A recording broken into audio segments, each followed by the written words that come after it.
Gautam Neuro Care brain stroke migraine fits brain and spine surgeries కి best neuro surgeon. Kesineni Nani next plan ఏంటి? వైసీపీలోకి jump అవ్వడం ఖాయమా? తండ్రి కోసం కూతురు కూడా సంచలన నిర్ణయం వెనుక రాజకీయం ఏంటి? ఎన్నికలకు ముందే బెజవాడ రాజకీయాలు వేడెక్కుతున్నాయి. విజయవాడ టీడీపీ ఎంపీ అభ్యర్థిగా కేసినేని చిన్నిని ప్రకటించడంతో ఒక్కసారిగా బెజవాడ పాలిటిక్స్ హాట్ గా మారాయి. పార్టీ నిర్ణయంతో గుర్రుగా ఉన్న తాజా ఎంపీ కేసినేని నానిలో అసంతృప్తి జ్వాల మొదలైంది. ఆయన టీడీపీ పార్టీని వీడేందుకు సిద్ధమైపోయారు. ఇప్పటికే తన రాజీనామా ప్రకటన చేశారు. తన ఆఫీసులో టీడీపీ జెండాలు బ్యానర్లు తీసేసి పక్కన పడేశారు. తాజాగా ఆయన కుమార్తె కేసినేని శ్వేత కూడా తండ్రి బాటలోనే నడవడం రాజకీయంగా తీవ్ర చర్చనీయాంశమైంది.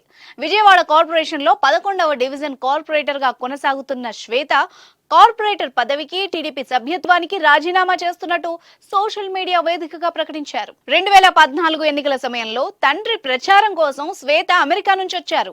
తండ్రి ప్రచార బాధ్యతల్ని తలకెత్తుకున్నారు. ఆ ఎన్నికల్లో తండ్రి విజయంలో కీలక పాత్ర పోషించారు శ్వేత. కేసినేని గెలుపు అనంతరం తిరిగి అమెరికా వెళ్లిపోయారు. 2016లో జరిగిన అమెరికా ఎన్నికల్లో హిల్లరీ వర్సెస్ ట్రంప్ పోరు సాగుతున్న తరుణంలో అమెరికాలో తన మిత్రులు సన్నిహితులతో కలిసి శ్వేత ప్రచార పర్వంలోకి దిగారు. సోషల్ మీడియాతో పాటు తనకున్న పరిచయాలతో హిల్లరీ క్లింటన్ కు మద్దతుగా విస్తృతంగా ప్రచారం నిర్వహించారు. ఆ ఎన్నికల్లో హిల్లరీ ఓటమి పాలైన శ్వేత ప్రచారం ఆమెకు డెమోక్రాట్ వర్గాల్లో మంచి పేరు తెచ్చిపెట్టింది. ఆ తర్వాత ఆమె తిరిగి ఇండియా వచ్చేశారు. రాజకీయాలపై ఫోకస్ చేశారు.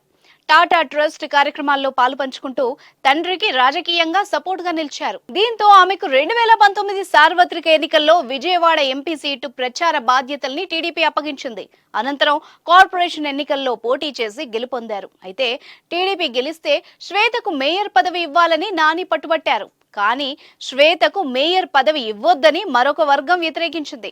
అప్పటి నుంచి అధిష్టానం వ్యతిరేక వర్గంపై విమర్శలు మొదలుపెట్టారు నాని. అలా పార్టీకి దూరమై చివరకు టీడీపీని వీడే పరిస్థితి ఏర్పడింది. అయితే నాని ఏ పార్టీలోకి వెళ్లబోతున్నారన్నది ఆసక్తి రేపుతోంది. మరోవైపు కేసినేని నానిని పార్టీ పెద్దలు బుజ్జగిస్తున్నారు. అయితే నాని మాత్రం ఎక్కడా తగ్గలేదు. తన రాజీనామాపై మరో ఆలోచన లేదని చెప్పినట్టు సమాచారం. అలాగే తిరువూరు సభకు ఆహ్వానించినప్పటికీ ఆ ఆహ్వానాన్ని తిరస్కరించారు. దీంతో కేసినేని నాని రాజకీయ నిర్ణయం ఏంటి అన్న దానిపై ఉత్కంఠ నెలకొంది. ఇండిపెండెంట్ గానే పోటీ చేస్తారా లేక వైసీపీ పార్టీలో చేరతారా అన్న విషయం తేలాల్సి ఉంది. ఇక సంక్రాంతి తర్వాత తన రాజకీయ నిర్ణయాన్ని ప్రకటించే అవకాశం ఉందని తెలుస్తోంది. అయితే కేసినేని నాని మాత్రం వైసీపీలో చేరడం దాదాపు ఖాయమని పొలిటికల్ సర్కిల్స్ లో జోరుగా చర్చ సాగుతోంది. మరి బెజవాడ రాజకీయం ఎలా మలుపులు తిరుగుతుందో చూడాలి.